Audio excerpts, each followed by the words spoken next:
Now, we can do this, and we should do it, but we should do it in a way that isn't done on the back of workers in Ohio. And I think if we do that, then we'll have a bill. I prefer to call it a clean energy incentive bill, however, because there are too many terms in Washington that people have no idea what they mean. And I would include with cloture and filibuster the words cap and trade. So I would like to abolish that from your vocabulary and mine and call it clean energy incentives, because that's what it is. Hi, Lieutenant Governor. Oh, hey. Welcome to Cleveland. You mean welcome back? Welcome back. I still live here. Okay. I'm someone who has lost 100% of my job at the end of December. Unfortunately, my company chose not to leave a branch office in Cleveland. I appreciate your suggestions about the hiring tax credits and growing manufacturing, but as you know, businesses are nervous about the enormous amount of spending and subsequent higher taxes.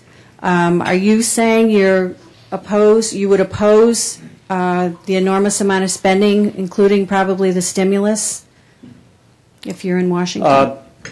I am telling you that you have to both live within your means and invest in what matters at the same time. I happen to believe that the stimulus has been helpful, has been good.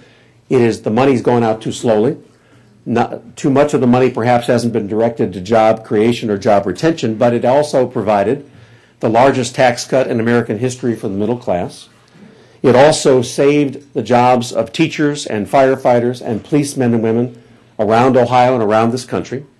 It has started infrastructure projects that have the advantage of having short-term jobs and long-term infrastructure that helps the backbone of our economy. But I do believe that the unspent stimulus funds need to be focused much more on creating jobs immediately, which I would focus on infrastructure and home weatherization. Now, I think that it's important to put something in perspective. Overspending is wrong whether it's government, whether it's in our personal lives. I come from state government where you have to balance your budget. You don't have a choice. And I've always appreciated that discipline. It means that Governor Strickland and I have had to make some very, very difficult choices. We've had to make choices between the good guys and the good guys. That's what tough budgeting is all about. That's what Matt Zone and Mayor Jackson and Marty Sweeney are doing right now in Cleveland. But it's what should be done eventually on the federal level. But until then, let's be strategic.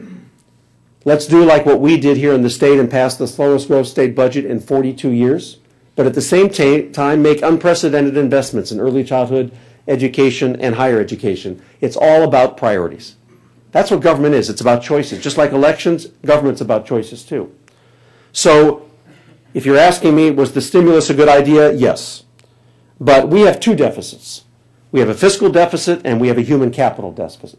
And if you don't address both at the same time, you're not building an economy. Lee, I think you just answered my question, because I was going to say you had not really covered the retraining of an inadequately trained workforce to meet the needs for the jobs of this period. And what do you think that Washington should be doing about that they haven't been doing? Jim, let me tell you a real quick story. One of the first projects that I was involved in when Governor Strickland and I took office was with a pharmaceutical company out of San Diego, California, that was looking to bring $500 million of investment and 500 new jobs to a state. It was, like much economic development, a multi-state competition. We were competing with the Southwest and the Northeast and the Southeast. And the governor and I decided this was important to show that we were aggressive and that we meant business. So I got to know the CEO of the company, Ginger Graham. And Ginger said to me, first I need to know whether you're willing to put some loans and tax credits and grants on the table. And I said, yes, we are. But then she said something interesting. She said, your ability to help us financially is the ticket of admission to the game, but it only gets you on the playing field. I'll tell you what we really care about. We want to know if you can put together a customized workforce solution that meets our short-term needs and our long-term needs, because we're not making a transactional decision. We're making a generational decision. When I go to a state, I want to know not just the money you're going to offer me, I want to know what kind of education system you've got.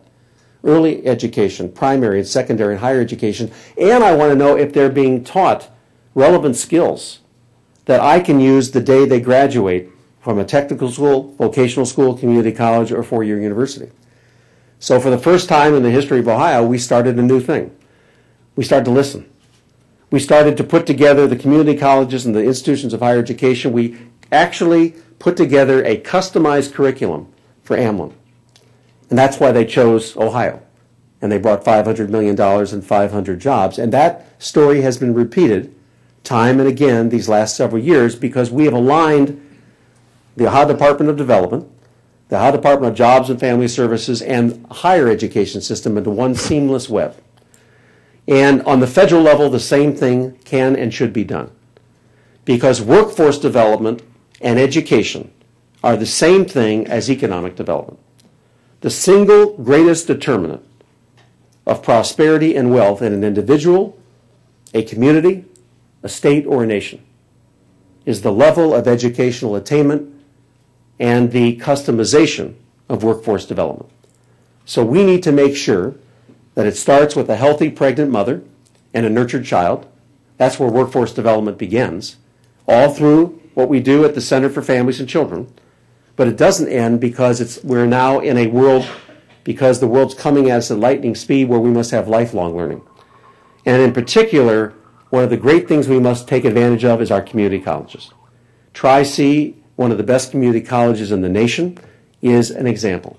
If we use our community colleges to train men and women to have the skills to make those wind turbines, to make those solar panels, or to work at Amlin Pharmaceutical, then we will compete, and we can do the same thing as a nation.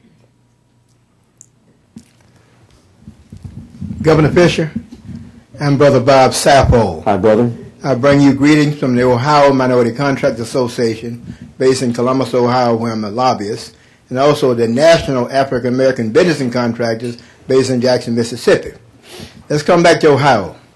I can travel from the lake area in Cleveland down to the Ohio River in Cincinnati. I might see 100 folks out there working. I won't see one look like me. I might see one or two women, but they're not of color. The gentleman in front of you mentioned about the training. As you know, there's one training facility down in Athens, Ohio, that's training weatherization program. That's in Appalachia. People in Northeast Ohio and other central cities around the state are not getting that training. I know there are millions and millions of dollars sitting up in these city coffers and the banks that's not been utilized because they can't train people fast enough to do that work. And I'm cautioning you, if you do the things that you say you're doing and expand on them, we can make a difference. Our people are hurting, they're not working, and if you said that 7%, 17% of people, 11% I believe, are unemployed. It's more like 20% in the African American and Hispanic community. Absolutely. We have to do something about it. With your background and your experiences, I think that you're probably among the only one in this country that can really deal with this problem because you've lived it. And we're looking for you to take that initiative. Thank you. I'm not even the only person in this room who can do that, no less than the country. But thank you for that, Bob. I think that it is important when you're focusing on economic development to also recognize that there are some constituencies, there are some groups who have not gotten a fair start, who have not been able to get the kinds of opportunities that others have.